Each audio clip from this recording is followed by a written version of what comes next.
I really am a lover of etymology. And when you look at the etymology of passion, it comes from a Latin word pati, which means to suffer and to endure. And we think of the passion of Christ, the suffering of Christ. That's probably one of our earliest sort of memories around the word passion. So I asked myself, like, what would I suffer for? What would I endure for? And part of passion is really thinking about that struggle. To not only just what you're going to endure for you to figure out what you would endure for. And so every single day I'm trying to calibrate and recalibrate what is that vis-a-vis what's happening in Syria. I was very much raised with the concept of the collective. My father used to address us, even looking at us individually, as we. We do this, we don't do this, we don't sleep over at people's houses that we don't really know. And it used to be really frustrating to me, but I think being inculcated with this concept of the we so early on just transformed how connected I feel to community stories, community projects, and for the survival of community. My world was always one that thirsted for diversity of languages, of experiences, of environments, of thoughts, because it was what was normal. That background had a really deep influence on who I was and what kind of possibilities I had for myself.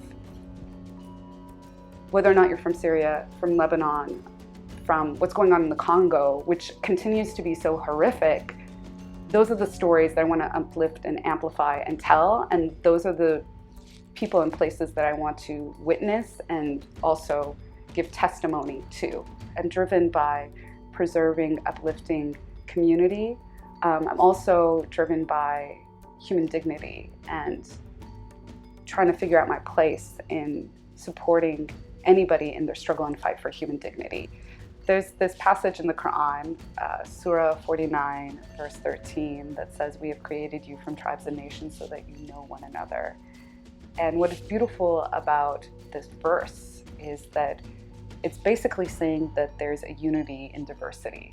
So you know one another. What does it mean to know somebody? And we frequently now, especially in social justice spaces, like to affirm somebody by saying, "I see you," or "I hear you." That is all a part of knowing. And it's all a part of recognizing too that your experience might be very different from mine, but I see you and I hear you, and I'm not trying to say or make an analogy that I'm experiencing the same thing either. I myself wake up and think about, what is it that I'm truly passionate about? I think it's a daily, like we said, it's a daily sort of conversation with yourself and struggle. What am I waking up this morning and what am I willing to endure and suffer for? So it sometimes changes because, some mornings I don't want to go all the way to a refugee camp in Greece, and I don't want to write that story. Other days I can't help but do that. There's nothing else on my mind. There's nothing anybody can steer me from that path. I'm just obstinately committed to that. When I end my prayer and I give supplication, it's always the same. I pray for the elevation of love. I pray for the dignity of mankind.